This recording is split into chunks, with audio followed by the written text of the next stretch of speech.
सर्वे भवन्तु सुखिनः सर्वे सन्तु निरामयाः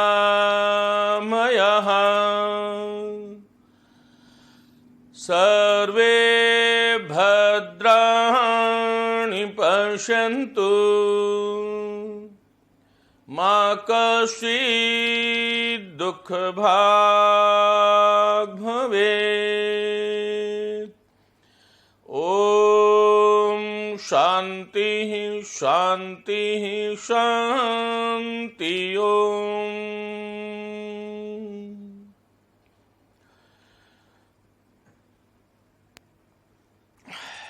प्रिय साथियों, आप सभी का हार्दिक स्वागत अभिनंदन करता हूं। रेखा कागट, कौस्तुभ कुमार सिंह, सरिता कुमारी, सभी साथियों का अभिनंदन। एक बहुत ही महत्वपूर्ण व्याख्यान आज हम लेने जा रहे हैं। मित्रों, छायावाद और छायावाद के समानांतर जो काव्यधाराएं जो चल रही थी उसकी हमने भली भांति खोज खबर ली है। आज हम बात करेंगे एक और नई साहित्यिक धारा जो आरंभ में प्रगतिशील थी, लेकिन मुक्तिबोध ने 1942 में इसका नाम प्रगतिवाद दिया। ये जो आज का जो व्याख्यान होने वाला है ये प्रगतिवाद का केवल परिचय है। मैं आपको ये समझाऊंगा कि प्रगतिवाद है क्या, प्रगतिवाद जो है उसका स्वरूप क्या है, हम प्रगतिवाद आखिर जो है वो कहते किसे हैं, प्रगतिवाद का स्वरूप क्या है, ये प्रगतिवाद जो है इसकी विचारधारा जो है वो हम कहां से ग्रहण करते हैं। एक बात हम लोग और करने वाले हैं और वो ये करेंगे कि छायावाद जो है, छायावाद और प्रगतिवाद, इन दोनों में एक सूक्ष्म कोई अंतर है क्या, इसके बारे में बात करेंगे। और फिर हम लोग बात करेंगे प्रगतिवाद की विकास यात्रा, प्रगतिवाद जो है उसकी विकास यात्रा। ये चार संदर्भ में आज मैं आपके सामने बात कर रहा हूं। अभी हमने एक प्रार्थना बोली, सर्वे भवन्तु सुखिनः सर्वे सन्तु निरामया सर्वे भद्राणि पश्यन्तु मा कश्चित् दुःख भाग् भवेत्। बस यही है प्रगतिवाद, जहां पर सर्वजन हिताय कविता लिखी गई, जहां पर सर्वजन हिताय कविता लिखी गई। यूं कहूंगा बहुजन हिताय या सर्वजन हिताय, ऐसे आपको ध्यान रखना है। सर्वजन हिताय का अर्थ ही होता है बहुजन हिताय, जहां पर कविता लिखी गई। जिस काल का कवि सामाजिक यथार्थवाद की बात करता है, सामाजिक यथार्थवाद बड़ा महत्वपूर्ण बिंदु इसमें है। सामाजिक यथार्थवाद की बात करता है, जिस काल का कवि साम्राज्यवादी शोषण के विरोध की बात करता है, साम्राज्यवादी या फिर मैं कहूंगा कि सामंतवादी या फिर मैं कहूंगा राजनीतिक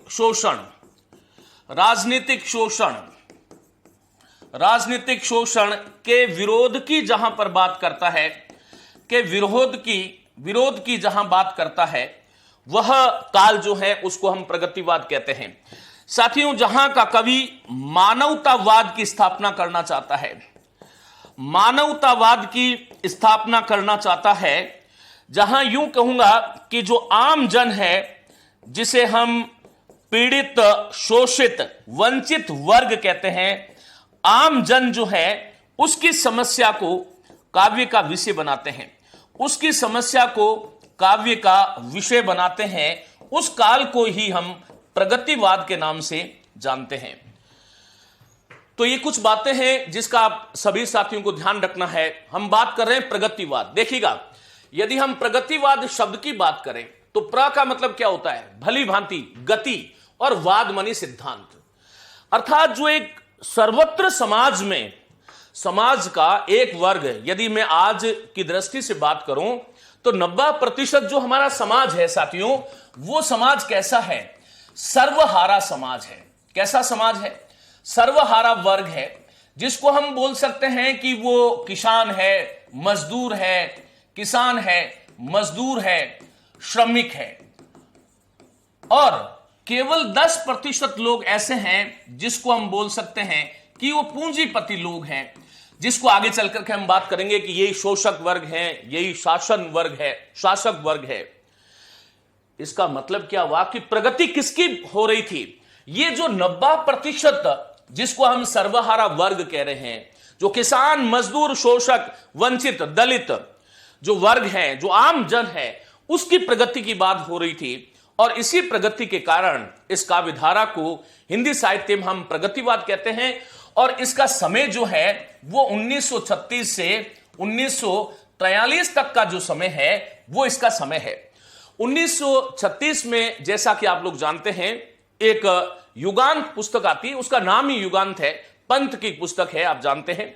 ये जो युगांत जो काव्य संग्रह था उसका अर्थ ही है युग और अंत, छायावाद की मृत्यु, छायावाद की अंत का घोषणा पत्र उसको हम कहते हैं। तो यहां पर युगांत से शुरू होकर के अज्जे ने जब तार सप्तक की घोषणा करी थी तब प्रयोगवाद हमारा शुरू हो जाता है। तो ये 36 से 43 जो है 7 वर्षों का जो काल, विशेष करके इस कालखंड के अंदर हम लोग आगे चल करके देखेंगे कि ये जो कालखंड है इसके अंदर जो है नागार्जुन, केदारनाथ अग्रवाल, रामविलास शर्मा, मन्नूलाल शर्मा जिसको हम शील कहते हैं, त्रिलोचन शास्त्री, रांगे राघव, ये जो 5-6 विशेष करके जो साहित्यकार जो आते हैं उन्होंने इस काल में रचनाएं लिखी। हालांकि इसकी शुरुआत जो है वो कहां से होती है? नामवर सिंह का एक कथन है, वहां से आज के इस व्याख्यान को शुरुआत करता हूं। नामवर सिंह कहते हैं कि छायावाद के गर्भ से ही, छायावाद के गर्भ से ही प्रगतिवादी चिंतन की शुरुआत होती है, चिंतन की शुरुआत होती है। ये बात कितनी सही है, कितनी गलत है, आगे हम चलकर के विचार इस पर करने वाले हैं। साथियों, ऐसा क्यों? देखिए, छायावादी जो कवि हैं, निराला हमने बहुत अच्छी तरह से पढ़ा है। निराला का एक काव्य संग्रह है जिसको हम बोलते हैं कुकुरमुत्ता। हालांकि वो एक जो है मार्क्सवादी, समाजवादी, जो साम्राज्यवादी जो लोग थे उन पर आक्षेप के लिए लिखा गया था। भिक्षुक है, भिक्षुक उनकी जो कविता है, भिक्षुक उनकी कविता है। वह तोड़ती पत्थर, ये 1937 में जो है इस कविता का प्रकाशन होता है, जो प्रगतिशील तत्वों से, प्रगतिशील प्रवृत्तियां जो थी उसका दर्शन हमें यहां पर होता है। इसी प्रकार से इनकी और कविता है गर्म पकौड़ी। मैं ये कहना ये चाह रहा हूं कि छायावाद, प्रगतिवाद को जब हम देखते हैं तो हमें 2 धाराओं में देखना चाहिए। एक तो छायावादी जब काव्य 1930 के आसपास, उसके बाद का जो काव्य है, छायावाद का समय 1918 से 1936 तक है, लेकिन 1930 के बाद में साहित्य की कुछ धारा बदल रही थी जिसको नामवर सिंह जी भी रेखांकित करते हैं। तो वहां पर जो हम देख रहे हैं कि निराला की जो कुकुरमुत्ता है, भिक्षुक है, वह तोड़ती पत्थर है, गर्म पकौड़ी है। इसी प्रकार आगे चल करके हम जब पंत की बात करते हैं तो पंत देखिएगा, पंत का एक काव्य संग्रह है जिसका मैंने बहुत अच्छे से आपको पढ़ाया था, ग्राम्या। ग्राम्या के बाद में आता है युगांत, और युगांत के बाद में युगवाणी जो इनका काव्य संग्रह है पंत का, युगवाणी, ये भी इसको जो है बच्चन सिंह जो है वो प्रगतिशील तत्वों से युक्त मानते हैं, प्रगतिशील तत्वों से युक्त संग्रह मानते हैं, और इसको पहली रचना भी वो मानते हैं। ये आपको ध्यान रखना है। तो ये कुछ लोग थे जिनके साथ में और भी हम लोग ये देख सकते हैं, चाहे उपरस पंत हो, निराला हो, चाहे दिनकर हो, शिव मंगल सिंह सुमन हो, भगवती चरण वर्मा की हम बात कर सकते हैं। इसमें भगवती चरण वर्मा जो है आरंभ में हम जानते हैं कि छायावाद की लघुत्रयी में वो सम्मिलित होते हैं, छायावाद में आते हैं, फिर उसके बाद में वो प्रगतिवाद की तरफ झुकते हैं। माखनलाल चतुर्वेदी की कुछ रचनाएं भी समाजवाद, प्रगतिवाद जिसे हम कहते हैं, साम्यवाद जिसे हम कहते हैं, सर्वहारा वर्ग जो हमें कहते हैं, उसमें आती है। नरेंद्र शर्मा की जो कविताएं हैं वो भी उसमें कहीं ना कहीं आती है। तो ये जो बात हुई कि छायावाद के गर्भ से ही प्रगतिशील चिंतन की शुरुआत होती है, तो आपको ऐसे समझना है कि ये जो छायावादी जो युग था जिसको हम 1936 तक कहते हैं, छायावाद के जो मुख्य आधार स्तंभ, जो प्रसाद जी की भी कुछ रचनाओं को हम जोड़ सकते हैं कि उसमें प्रगतिवाद के तत्व जो हैं, उसकी प्रवृत्तियां जो है वो कहीं ना कहीं हमें देखने को मिलती है। तो यहां पर ये चीजें बहुत महत्वपूर्ण है। अब हमें ये देखना चाहिए हम जब नए युग की शुरुआत कर रहे हैं, ऐसी कौन सी परिस्थितियां थी, ऐसी कौन सी स्थितियां बनी जिसके कारण हमने छायावाद के अंत की घोषणा करी, जैसा कि पंत ने अपने युगांत में किया, और फिर प्रगतिवाद का उद्भव होता है। तो यहां यह आपको समझना जरूरी है कि छायावाद और प्रगतिवाद जो है उसमें मूलभूत अंतर क्या है। मूलभूत अंतर कैसे, प्रवृत्तियों की दृष्टि से हम बात करें या और किसी दृष्टि से बात करें। साथियों, छायावाद जो है उसकी आस्था किसमें थी? गांधीवाद में आस्था थी। किसमें? गांधीवाद में आस्था थी। गांधीवाद में आस्था थी। पूरे छायावाद को जो हम देखते हैं तो वहां पर अहिंसात्मकता आपको दिखाई देती है, और एक जो है शांति की बात वहां पर दिखाई देती है आपको। लेकिन प्रगतिवाद जो है वो किससे प्रभावित था? मार्क्सवाद से। किससे? मार्क्सवाद से। और मार्क्सवाद का एक सिद्धांत है द्वंद्वात्मक भौतिकवाद। क्या है? बोलो। द्वंद्वात्मक भौतिकवाद। यह द्वंद्वात्मक भौतिकवाद क्या है और किसका द्वंद्व है, इसके बारे में मैं आपको समझाऊंगा। लेकिन अभी इतना ही समझो कि प्रगतिवाद की जो आधारशिला है, हां मिलन पथिक, प्रगतिवाद की जो आस्था है वो किस पर है? मार्क्सवाद पर। जबकि छायावाद की जो आस्था है वो हमें कहां दिखाई देती है? गांधीवाद पर। साथियों, यहां पर आपको यह ध्यान रखना पड़ेगा कि गांधीवाद होने के कारण यहां पर व्यक्ति चेतना प्रधान थी। छायावाद में हम देखते हैं कि वैयक्तिक चेतना जो है वो प्रधान थी। लेकिन प्रगतिवाद किसकी बात करता है? बोलो। समाजवाद की बात करता है।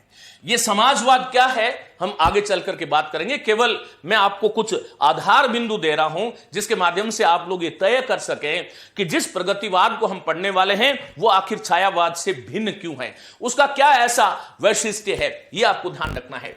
चलिए, छायावाद का जो काव्य जो था उसमें व्यक्ति चेतना थी, जबकि इसमें समाजवाद था। साथियों, छायावाद में हमें देखने को मिलती है अज्ञात के प्रति जिज्ञासा। अज्ञात के प्रति जिज्ञासा। अज्ञात के प्रति जिज्ञासा, जिसे हम क्या बोलते हैं? रहस्यात्मकता बोलते हैं। क्या बोलते हैं? रहस्यात्मकता बोलते हैं, जिसे हम रहस्यात्मकता बोलते हैं। छायावाद की बड़ी विशेषता थी कि वहां अज्ञात के प्रति जिज्ञासा हमें देखने को मिलती है। लेकिन प्रगतिवाद में आपको सामाजिक यथार्थवाद दिखाई देगा। वहां पर रहस्य है ही नहीं, सामाजिक यथार्थवाद का प्रश्रय है। जैसा हमारा समाज है उसका, हां आगे बात करेंगे, संतोष नामदेव, शोषक शोषित, सारी बातें करने वाला हूं। प्रगतिवाद जो है वो सामाजिक यथार्थवाद का उपासक है।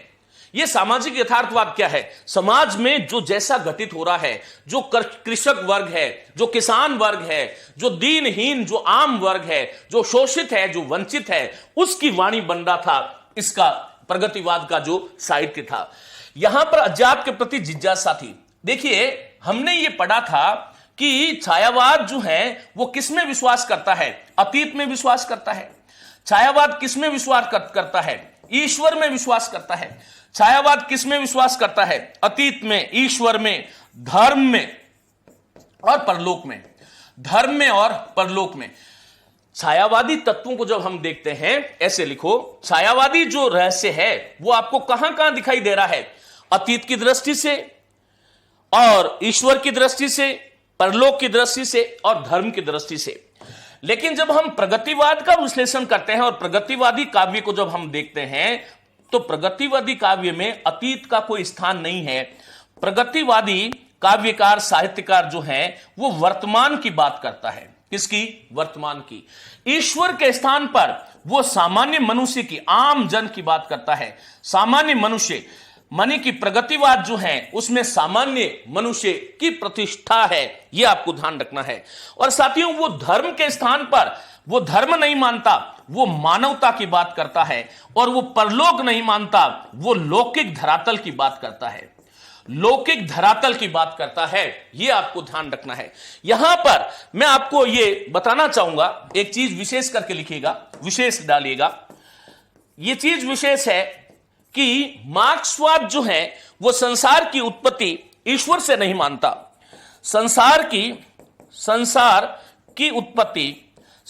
की उत्पत्ति ईश्वर से नहीं मानता। आगे चल करके हम ये बात करेंगे कि ईश्वर, धर्म इत्यादि जो सत्ताएं जो थी, जो साहित्य में वर्तमान जो थी, मौजूद जो थी, प्रगतिवादी साहित्यकार जो है उसकी उपेक्षा कर देता है। तो संसार की उत्पत्ति ईश्वर से नहीं मानता, तो किससे मानता है? ईश्वर से नहीं मानता। वो किससे मानता है? वो कहता है कि संसार गतिशील है, संसार जो है वो गतिशील है, संसार गतिशील है। और ये गतिशील किसके कारण है? द्वंद्व के कारण है। किसके कारण है? ये द्वंद्व के कारण गतिशील है। ये द्वंद्व क्या है? जिसको मैं यहां पर कह रहा हूं द्वंद्वात्मक भौतिकवाद। और ये द्वंद्व जो है, ये द्वंद्व मानी दो का भाव, ये द्वंद्व जो है वो भौतिकता पर आधारित है। ये द्वंद्व जो है वो भौतिकता पर आधारित है। हमारे समाज में दो प्रकार के द्वंद्व है। इस द्वंद्व को हमें ऐसे समझना है कि मार्क्सवाद या प्रगतिवाद हमें कहता है कि ये द्वंद्व जो है वो दो स्तरों पर आपको देखने को मिलता है। एक ऐसा है जिसको हम सर्वहारा वर्ग कहते हैं, और एक ऐसा है जिसको हम जो है पूंजीपति वर्ग कहते हैं। ये पूंजीपति वर्ग जो है, इसी को हम क्या बोलते हैं? शोषक वर्ग बोलते हैं। क्या है ये? शोषक है। यही क्या है बोलो? शासक है। ये शोषक भी है और ये शासक भी है, ये आपको ध्यान रखना है। तो यहां पर पूंजीपति कह दो, शोषक कह दो या शासक कह दो। और ये सर्वहारा वर्ग जो है ये क्या है? शोषित है, शोषित है। और ये जो है इसी को हम जो है सर्वहारा वर्ग कह रहे हैं। और इस पर जो है ये शासित हो रहा है। क्या हो रहा है? शासित वर्ग है, अर्थात जिस पर शासन किया जाए। मार्क्सवाद ये घोषणा करता है, मार्क्सवाद ये घोषणा करता है, प्रगतिवाद ये घोषणा करता है, एक तरह से मार्क्सवाद की ही साहित्यिक अभिव्यक्ति है, मार्क्सवाद की ही साहित्यिक अभिव्यक्ति है प्रगतिवाद। गणपति चंद्र गुप्त इत्यादि बहुत सारे, हालांकि ये बात मुक्तिबोध भी कहते हैं, कहीं ना कहीं कुछ अर्थों में नगेंद्र भी इस बात को कहते हैं कि दर्शन के क्षेत्र में जो द्वंद्वात्मक भौतिकवाद का स्थान है, राजनीति के क्षेत्र में जो साम्यवाद है, काव्य के साहित्य के क्षेत्र में वही प्रगतिवाद है। अब ये जो दो वर्ग हुए, सर्वहारा और पूंजीपति, यहां से समझो मार्क्सवाद ये घोषणा करता है कि संसार की उत्पत्ति ईश्वर से नहीं होती है। किससे होती है? संसार गतिशील है। और गति किसके कारण है? द्वंद्व के कारण है। और द्वंद्व जो है वो किस पर आधारित है? भौतिकता पर आधारित है। द्वंद्व होता किसका है और किसके मध्य द्वंद्व होता है, यह आपको समझना है। तो यहां पर दो वर्ग हो गए। अब ये दो वर्ग जो हुए वो देखिएगा, ये जो दो वर्ग होते हैं, सर्वहारा शोषित और शासित, पूंजीपति शोषक और शासक, ये जो है अपने हितों के लिए लड़ते हैं। अपने अपने हित जो है, अपने अपने हितों के लिए इनमें टकराव होता है। अपने अपने हितों के लिए इनमें टकराव होता है। हितों के लिए जो है वो टकराव होता है।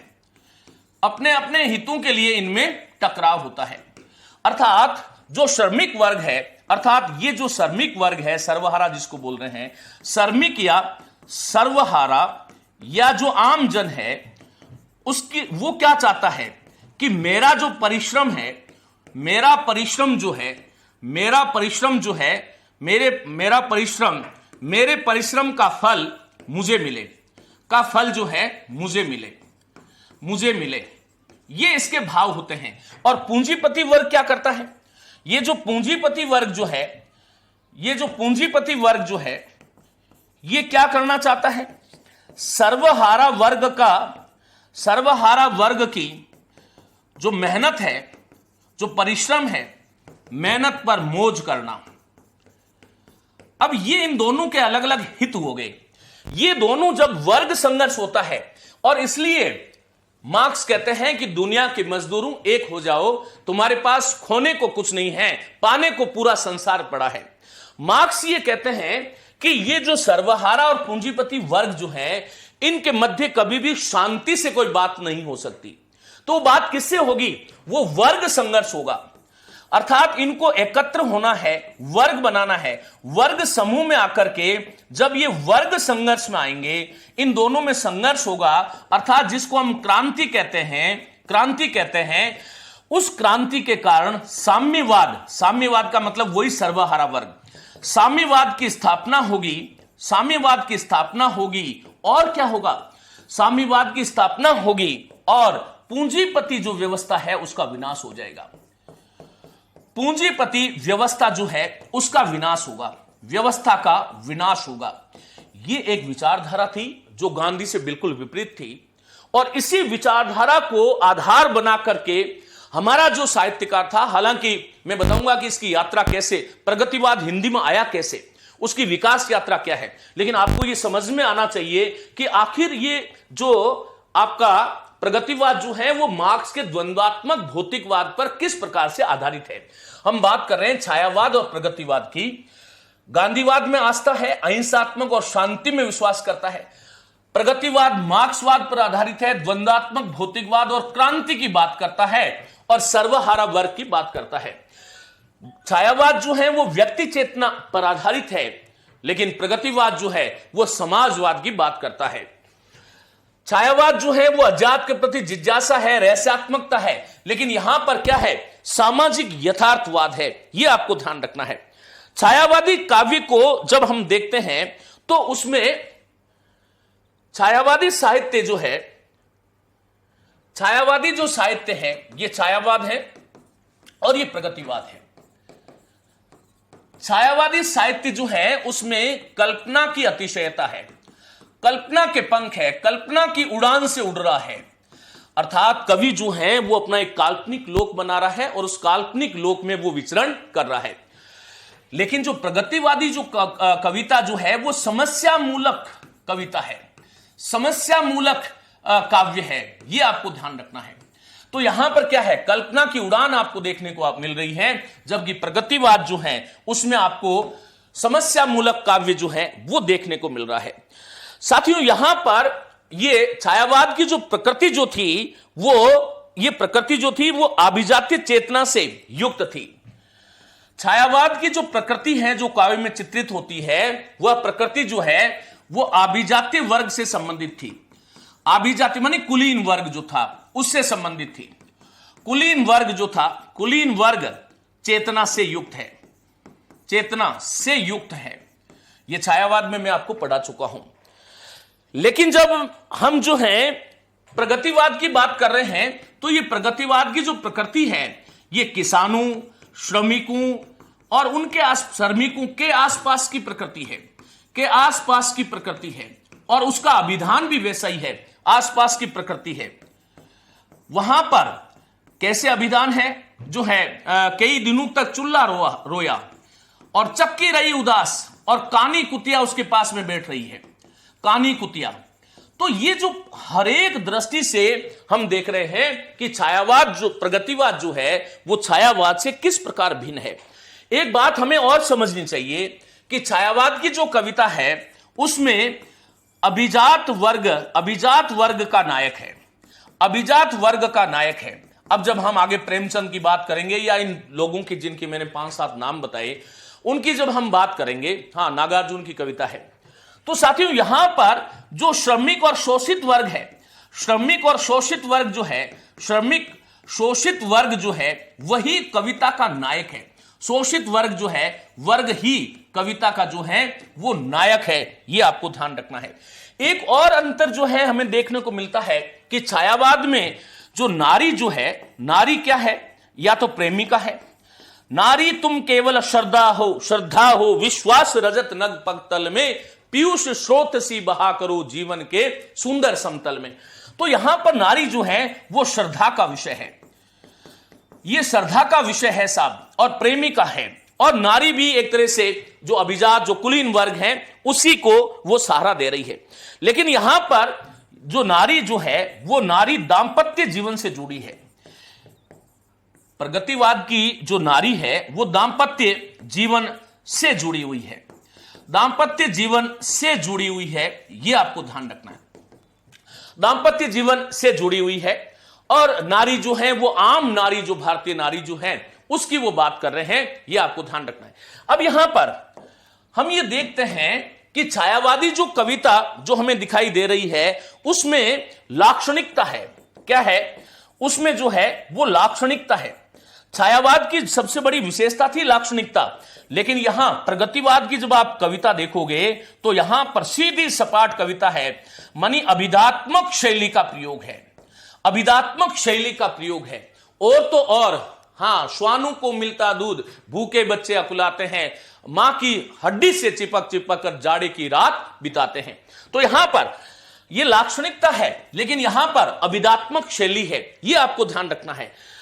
यहां सबसे बड़ी एक विशेषता हम यह भी कह सकते हैं कि छायावाद की जो भाषा शैली जो थी वो कैसी थी, तत्समनिष्ठ भाषा थी।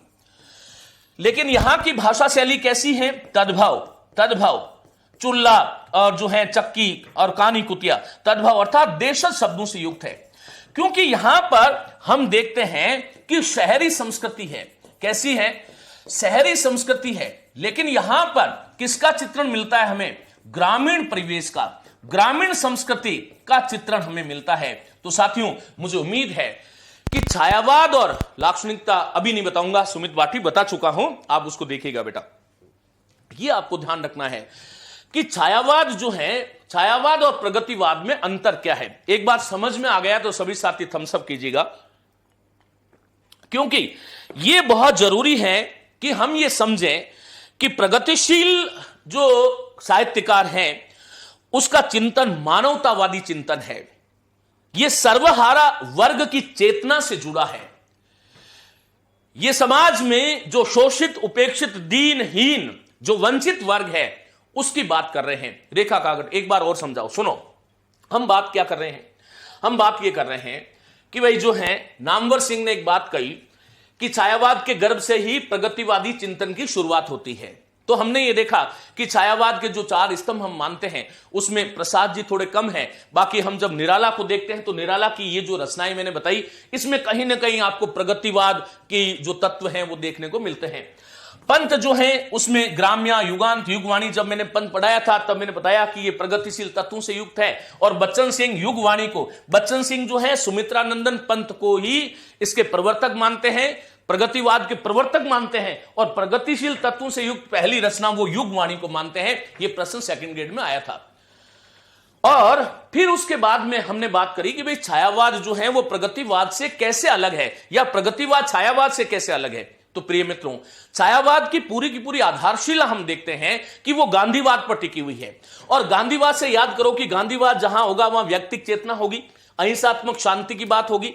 फिर यहां पर छायावादी कविता अजात के प्रति जिज्ञासा का भाव रखता है, रहस्यात्मकता की बात करता है। लेकिन प्रगतिवाद मार्क्सवाद में द्वंद्वात्मक भौतिकवाद पर आधारित है, छायावाद व्यक्ति चेतना से युक्त है, जबकि प्रगतिवाद समाजवाद चेतना से युक्त है।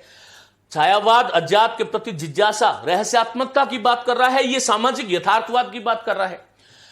अब यह छायावाद जो था उसमें अज्ञात के प्रति जिज्ञासा कैसे थी, यह मैंने आपको समझाया। तो ये 4 चीजें आपको ध्यान रखना है। प्रिय मित्रों, छायावादी कवि जो है वो अतीत पर विश्वास करता है, ईश्वर पर विश्वास करता है, धर्म की बात करता है, परलोक की बात करता है। लेकिन यहां पर प्रगतिवादी जो कवि है, ये याद रखना, वो वर्तमान की बात करता है, ईश्वर के स्थान पर वो सामान्य मनुष्य की प्रतिष्ठा कर रहा है, धर्म के स्थान पर वो मानवता की बात करता है, परलोक के स्थान पर लौकिकता की बात करता है। विशेष मैंने आपको ये बताया कि जब मैं ये कह रहा हूं कि प्रगतिवाद जो है वो मार्क्सवाद के द्वंद्वात्मक भौतिकवाद पर आधारित है। ये द्वंद्वात्मक क्या है और भौतिकवाद क्या है, इसको समझने के लिए हमें मार्क्सवाद को समझना पड़ेगा। मार्क्सवाद जो है वो ईश्वर की बात नहीं करता, अतीत की बात नहीं करता, वो धर्म की बात नहीं करता, वो परलोक की बात नहीं करता। वो कहता है कि जो आंखों से दिख रहा है वही सत्य है, प्रत्यक्ष ही प्रमाण है, जो परलोक है उसमें वो विश्वास नहीं करता। और वो कहता है कि संसार की उत्पत्ति ईश्वर से नहीं हुई है, किससे हुई है, संसार एक गतिशील प्रक्रिया है, और वो गतिशीलता जो है वो किसके कारण आती है, द्वंद्व के कारण। ये द्वंद्व जो है वो किस पर आधारित है, भौतिकता पर आधारित है, अर्थात ये संसार पर आधारित है। और ये द्वंद्व क्या है, 2 तरह का द्वंद्व है। और यही पूरा यदि आप समझें तो यही पूरा प्रगतिवाद आपको समझ में यहीं से आता है।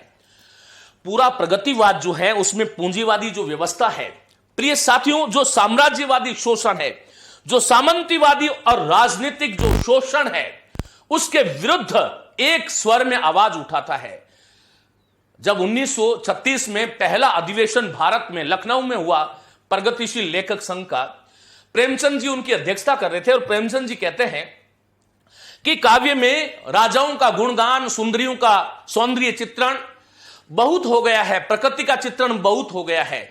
अब हमें हमारे समाज में जो समस्याग्रस्त व्यक्ति है उसकी स्थिति को देखते हुए काव्य सर्जना करनी पड़ेगी। यह बात ही उसकी आधारशिला थी। और नामवर सिंह ने प्रेमचंद जी के ये जो 1936 में जब वो प्रगतिशील लेखक संघ का अप्रैल 1936 में लखनऊ में हुआ था, तो उस लेखक संघ की जब वो अध्यक्षता करते हुए जब भाषण दिया, तो इस भाषण का जो अंश जो था वो नामवर सिंह कहते हैं कि ये प्रगतिवाद की आत्माएं हैं। ये आपको ध्यान रखना है। सर जी रचनाएं करवाइए प्लीज, उनमें से ये छोड़ दूं बेटा, प्रतिभा शर्मा ये छोड़ दूं, पहले रचनाएं करा दूं, लिखाना शुरू कर दूं। नागार्जुन क्या है ये करना है। चलिए, तो यहां पर यदि आप समझे हुए हैं तो कोई नहीं, रचनाएं जब आ जाए तब पढ़ लेना। हम ये कह रहे हैं कि द्वंद्व क्या है, तो वहां पर सर्वहारा और पूंजीपति ये दो वर्ग है। तो यहां पर सर्वहारा क्या है, जो शोषित है, जो शासित हो रहा है, और पूंजीपति क्या है, शोषक और शासक। हमारे समाज में जब हम आज देखते हैं तो यह व्यवस्था हमें कहीं ना कहीं दिखाई देती है।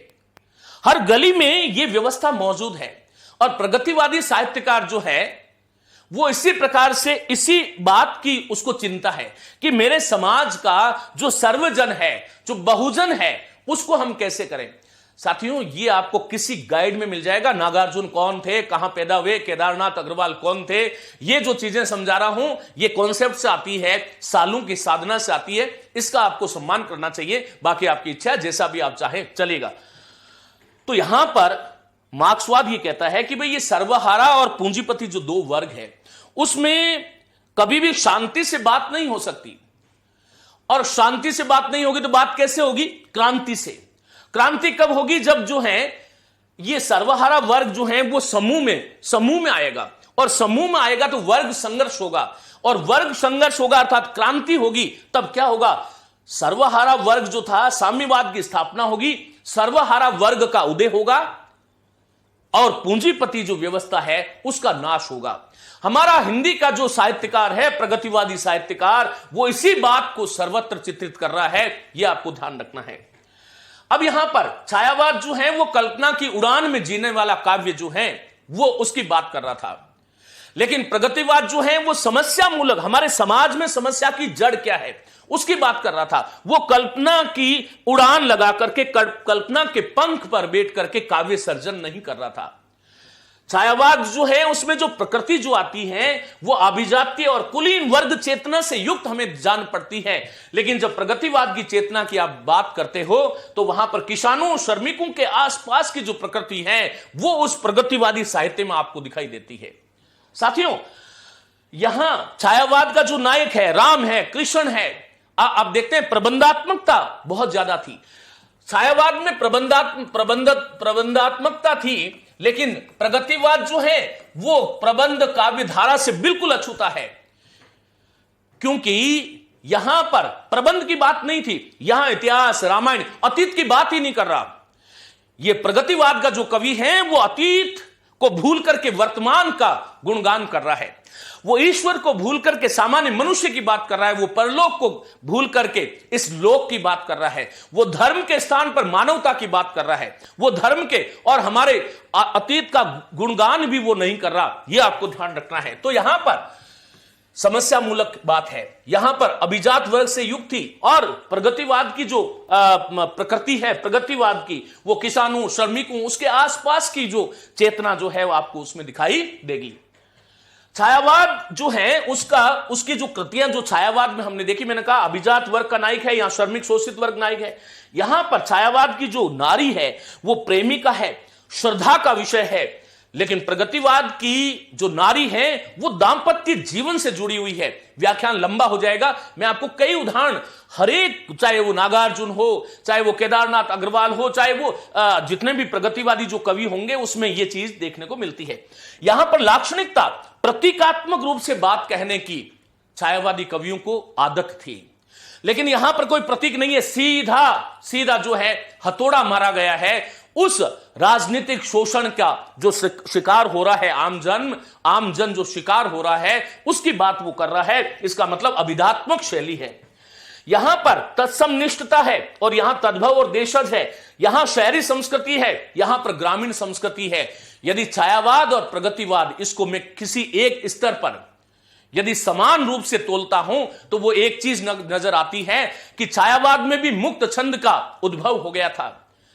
जब पंत जी कहते हैं कि टूट गए छंद के बंध, और निराला का जो केंचुआ, जो रबड़ छंद, जो मुक्त छंद के प्रवर्तक माने जाते हैं, वो जो परंपरा जो थी साहित्य रचने की, वो हमें प्रगतिवाद में भी देखने को मिलती है। वहां पर भी मुक्त छंद था, यहां पर भी मुक्त छंद था। यह आपको ध्यान रखना है। अब यहां पर हमें यह समझना होगा कि यह प्रगतिवाद जो है, इसका आरंभ कहां से होता है। तो प्रगतिवाद का आरंभ जो है वो हम 1934 में रूस में एक सोवियत संघ लेखक संघ जो है, सोवियत संघ की स्थापना हुई थी, वहां से इसकी स्थापना, सोवियत लेखक संघ की स्थापना हुई थी। सोवियत लेखक संघ, ये सोवियत लेखक संघ जो था, ये एक तरह से वही वर्ग था जिसको हम प्रगतिवादी कह रहे हैं। सोवियत लेखक संघ की स्थापना हुई। साथियों, फिर एक घटना होती है 1935 में, और वो कहां होती है, वो फ्रांस की राजधानी जो पेरिस है उसमें एक घटना होती है। और वो घटना को जो है अंजाम देने वाले थे हेनरी बारबूज जो है वो प्रगतिशील लेखक संघ की स्थापना करते हैं। मानी प्रगतिशील लेखक संघ की वहां पर स्थापना करते हैं। हालांकि इसका नाम ये नहीं था। और उसके बाद में 1935 में ही वहीं फ्रांस की राजधानी पेरिस में E.M. फोस्टर जो है, कौन? E.M. फोस्टर, ये इसका इतिहास है। E.M. फोस्टर जो है वो प्रोग्रेसिव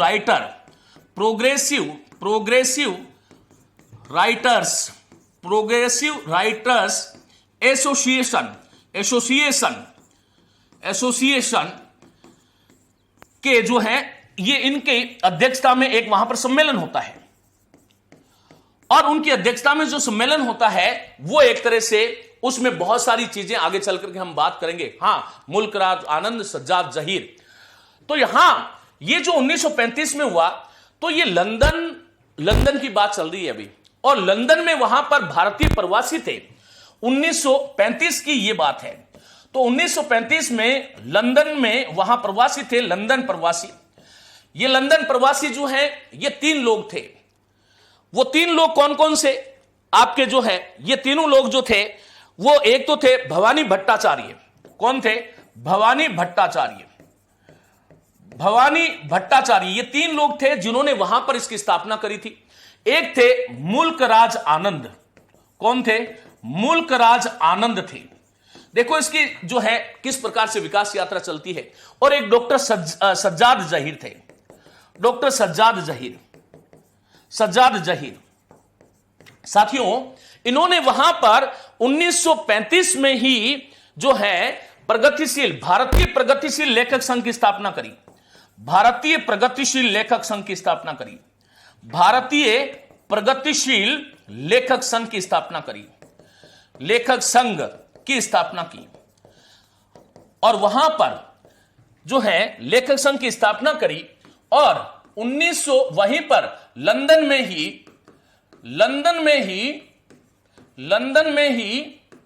भारतीय लेखक संघ का घोषणा पत्र तैयार हुआ। घोषणा पत्र तैयार किया गया।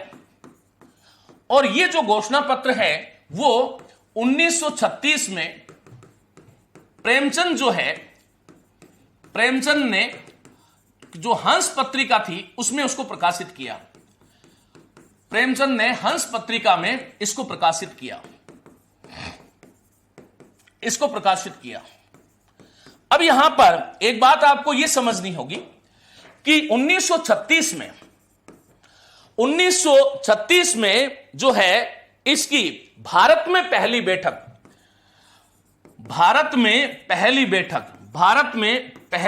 अप्रैल 1936 है। अप्रैल 1936 में भारत में इस संघ की पहली बैठक जो है वो कहां होती है? लखनऊ में होती है। और लखनऊ में होती है। इसकी अध्यक्षता जो है वो कौन कर रहे हैं? इसकी अध्यक्षता जो है वो मुंशी प्रेमचंद कर रहे हैं। यद्यपि मुंशी प्रेमचंद जो है वो अपने आरंभिक जो इनका जो जीवन जो था या आरंभिक जो इनका व्यक्तित्व जो रहा है वो गांधी जी से प्रभावित रहा है, गांधी जी से प्रभावित था। लेकिन ये जो है यहां पहली बार इससे जुड़ते ही नहीं बल्कि ये घोषणा करते हैं कि अब कविता का विषय सामान्य दीनहीन जो जन है वह होना चाहिए। बहुत हो गया राजाओं की प्रशंसा, सौंदर्यों का चित्रण, ये बहुत कुछ हो गया। अब हमें जो है वो एक ही बात करनी है, और वो कौन सी बात करनी है कि कविता का विषय जो है वो दीनहीन जन होना चाहिए। साथियों, उसके बाद में यदि हम देखते हैं तो उसके बाद में जाकर के जो है वो शिवदान सिंह चौहान जो है उन्होंने मार्च 1937, शिवदान सिंह चौहान और ये जो है इन्होंने मार्च 1937 में एक पत्र था जो है, उस पत्र में जो है उस पत्र का नाम था विशाल भारत। हां, विशाल भारत था, विशाल भारत ही नाम था। विशाल भारत पत्र में, विशाल भारत ये जो पत्र जो था उसमें एक लेख लिखा, भारत में प्रगतिशील लेखक संघ की आवश्यकता, प्रगतिशील लेखक संघ की आवश्यकता, भारत में प्रगतिशील लेखक संघ की आवश्यकता या भारत में प्रगतिशील साहित्य की आवश्यकता। और वो उसमें शिवदान सिंह चौहान जो है वो हमारे जो साहित्यकार जो थे, कवि जो थे, लेखक जो थे, उनको ललकारते हुए एक बात कहते हैं। वो कहते हैं कि हमारा जो साहित्य है वो अब कला के लिए होता है। ये हमारा नारा था कि कला के लिए होती है, नहीं, अब जो है वो कला के लिए नहीं, कला संसार को बदलने के लिए है। कला जो है वो संसार को बदलने के लिए है। इस नारे को बुलंद करना प्रत्येक प्रगतिशील साहित्यकार का जो है वो जो है जिम्मेदारी है। शिवदान सिंह चौहान ये बात कह रहे हैं कि अब कला के नहीं वरन संसार को बदलने के लिए है। और अब इस संसार को बदलने के लिए ये जो भाव जो है इसकी पालना जो है हर एक उस प्रगतिशील जो है साहित्यकार को करनी पड़ेगी। फिर आगे चलकर के हम देखते हैं कि 1937 में वह तोड़ती पत्र, बोलो किसकी थी? निराला की जो कविता है वह तोड़ती पत्थर, इसने भी बड़ा जो है जोर शोर से वह तोड़ती पत्थर, ये जो कविता जो थी, देखा इलाहाबाद के पथ पर, जो मैं अभिधात्मकता शैली की जो बात कर रहा हूं वो इसमें हमें कहीं ना कहीं देखने को मिलती है। एक पत्र था, पंत ने निकाला था, उसका नाम था रूपाब। और रूपाब जो पत्र है वो प्रगतिशील विचारों का घोर समर्थक था, प्रगतिशील विचारों का घोर समर्थक था, विचारों का घोर समर्थक था। यह आपको ध्यान रखना, यह कई बार आपसे पूछ लिया जाता है, समर्थक था। और इसी में पंत ने एक लेख लिखा था, और पंत ने यह लेख लिखा था प्रगतिशील एक अवधारणा। प्रगतिशील, ये कई बार पूछ लिया जाता है कि किसका निबंध है। प्रगतिशील एक अवधारणा, प्रगतिशील एक अवधारणा, ये जो है निबंध लिखकर उन्होंने प्रगति जो है प्रगतिवाद के वैशिष्ट्य जो है उसको वहां पर निरूपित किया। ये आपको ध्यान रखना है। उसके बाद में यदि मैं बात करूं तो वहां पर देखिएगा 1939 ईस्वी में भगवती चरण वर्मा जिसको हम हालावाद में पढ़ रहे थे, भगवती चरण वर्मा की चली आ रही भैंसा गाड़ी, ये जो कविता जो थी, यहां भी इसमें भी हमें प्रगतिवाद के जो तत्व हैं उसको हमें देखने को मिलता है। और साथियों, उसके बाद में यह आपको ध्यान रखना है कि 1942 में गजानन माधव मुक्तिबोध, गजानन माधव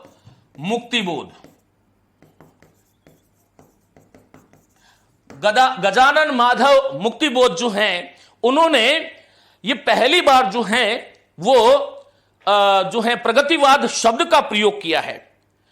और डॉक्टर बच्चन सिंह ही ये बात कहते हैं कि वो ये कहते हैं कि गजानन माधव मुक्ति बोध ने सर्वप्रथम जो है प्रगतिवाद एक दृष्टि, उनका लेख था प्रगतिवाद एक दृष्टि, प्रगतिवाद एक दृष्टि, एक दृष्टि। इसमें सबसे पहले इन्होंने जो है वो प्रगतिवाद शब्द का प्रयोग किया था, प्रगतिवाद शब्द का प्रयोग किया था। इससे पहले ये जो काव्य धारा जो थी उसको हम बोलते थे प्रगतिशील। और पहली बार गजानन माधव मुक्ति बोध ने 1942 ईस्वी में जो है बच्चन सिंह के अनुसार जो है इन्होंने जो है प्रगतिवाद एक दृष्टि लिख करके जो है प्रगतिवाद शब्द का प्रयोग किया था। और इन्होंने इसको वैचारिक सैनिक संघर्ष बताया, एक वैचारिक सैनिक संघर्ष, मानी प्रगतिवाद जो है इसको वैचारिक सैनिक संघर्ष बताया। यह आपको ध्यान रखना है।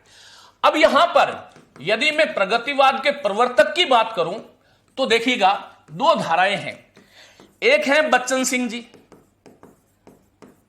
और एक है गणपति चंद्र गुप्त। गणपति चंद्र गुप्त,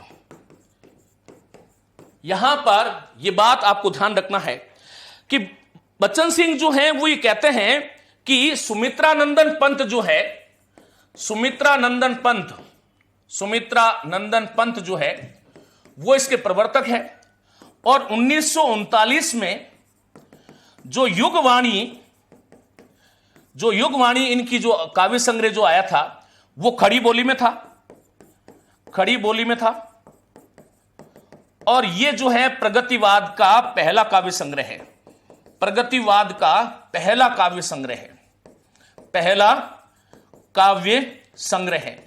मुझे आप लोग बताओगे कि गणपति चंद्र जो गुप्त है वो क्या कहते हैं? वो कहते हैं रामेश्वर करुण जो है वो इसके प्रवर्तक है। रामेश्वर करुण इसके प्रवर्तक है गणपति चंद्र गुप्त के मत में। और इनकी एक रचना है करुण सतसई। ये करुण सतसई जो है वो 1934 में आ गई थी, अर्थात प्रगतिशील लेखक संघ की जब स्थापना हुई थी उससे पहले जो है करुण सतसई की रचना हुई थी। और गणपति चंद्र गुप्त के अनुसार ये करुण सतसई जो है वो पहली बार उसमें प्रगतिवाद के तत्व हमें देखने को मिलते हैं। ये आपको ध्यान रखना है। हालांकि मैं बता दूं कि ये ब्रज भाषा में थी। किसमें थी? ब्रज भाषा में थी। तो प्रवर्तक की जहां तक बात है तो सर्वमान्य दृष्टि जो है वो इसको जाती है कि लिखिएगा कि प्रगतिवाद के जो सर्वमान्य प्रवर्तक है वो कौन है? ये प्रश्न वैसे आना नहीं चाहिए, और आ जाए तो ध्यान रखिएगा सुमित्रानंदन पंत है। और प्रगतिवाद का जो पहला काव्य संग्रह है वो कौन सा है? कि युगवाणी है। कौन सा है? युगवाणी है। और यदि आपसे प्रश्न ये कर ले कि प्रगतिवाद के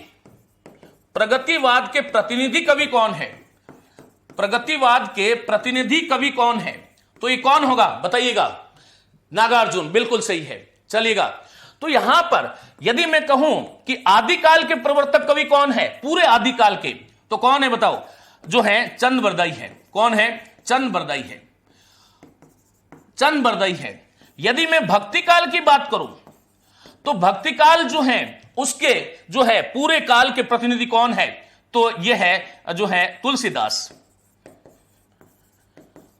और यदि मैं रीतिकाल के प्रतिनिधि कवि की बात करूं, रीतिकाल के प्रतिनिधि कवि की यदि बात करूं तो वो आते हैं आपके बिहारी। और भारतेंदु काल की यदि बात करूं तो भारतेंदु जो है उस काल के भारतेंदु ही प्रतिनिधि कवि है।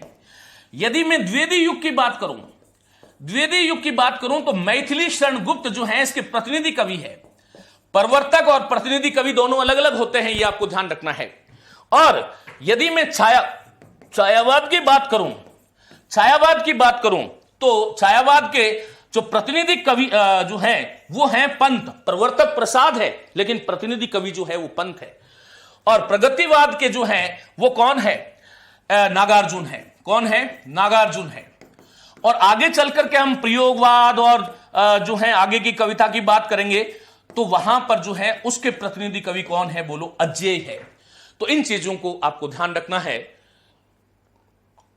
साथियों, आज का ये जो व्याख्यान था वो हम पीपीटी तक नहीं पहुंच पाए, लेकिन कोई नहीं, आगे के व्याख्यान में ये जो चीजें आज हमने पढ़ी है इसी को हम जो है विस्तारित रूप से आगे पढ़ेंगे। मुझे उम्मीद है कि प्रगतिवाद क्या है, किस विचारधारा को लेकर के चलता है, और प्रगतिवाद और छायावाद किस प्रकार से भिन्न है, प्रगतिवाद का जो विकास क्रम है वो कहां से शुरू हुआ और किस प्रकार से चला, प्रगतिवाद शब्द का पहला प्रयोग किसने किया, प्रगतिवाद का प्रवर्तन किसने किया, किसके मत में कौन है, इसके प्रतिनिधि कवि कौन है, और ये तमाम जो चीजें हैं मुझे लगता है कि पूरी विस्तार से जो हमने बात करी वो आपको बहुत अच्छे से समझ में आई होगी। मिलूंगा अगले व्याख्यान में इन्हीं चीजों को लेकर के कि हम और इसको विस्तार से कैसे पढ़ें। नमस्ते, धन्यवाद।